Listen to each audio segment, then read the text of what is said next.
भारत के गृह मंत्री अमित शाह उप प्रधानमंत्री बनने जा रहे हैं। क्या चौंक गए आप? लेकिन समझिए कि दिल्ली के सत्ता के गलियारों में दिनों एक चर्चा तेजी से चल रही है। चर्चा यह कि केंद्रीय गृह मंत्री अमित शाह को उप प्रधानमंत्री बनाया जा सकता है। हालांकि अभी तक इसकी कोई आधिकारिक घोषणा तो नहीं हुई है, लेकिन राजनीतिक गलियारों में इस खबर ने हलचल जरूर मचा दी है।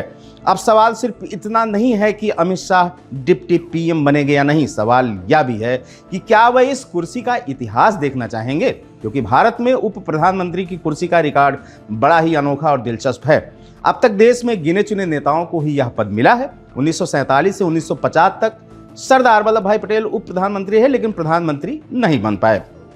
उसके बाद 1967 से 1969 तक मोरारजी देसाई उप प्रधानमंत्री रहे और बाद में 1977 में प्रधानमंत्री भी बने।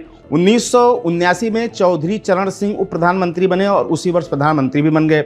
लेकिन इसके बाद 1977 से 1979 में बाबू जगजीवन राम, 1979 से 80 यशवंतराव चौहान, 1989 से 91 में देवीलाल और 2002 से 2004 में लालकृष्ण आडवाणी। इन सभी नेताओं ने उप प्रधानमंत्री की कुर्सी संभाली तो जरूर, लेकिन प्रधानमंत्री की कुर्सी तक पहुंचने का उनका सपना ही रह गया।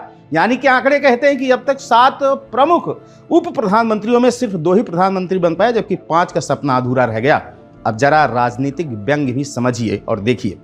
जिस अमित शाह को भाजपा का सबसे ताकतवर रणनीतिकार माना जाता है, जिन्हें मोदी के बाद सबसे प्रभावशाली नेता कहा जाता है, जिनके बारे में समर्थक अक्सर कहते रहते हैं कि भविष्य में वही प्रधानमंत्री पद के सबसे बड़े दावेदार हो सकते हैं, अगर वही डिप्टी पीएम बनते हैं तो विपक्ष जरूर कहेगा कि मोटा भाई सोच लीजिए, कहीं प्रमोशन के चक्कर में पीएम वाली लाइन ही ना छूट जाए।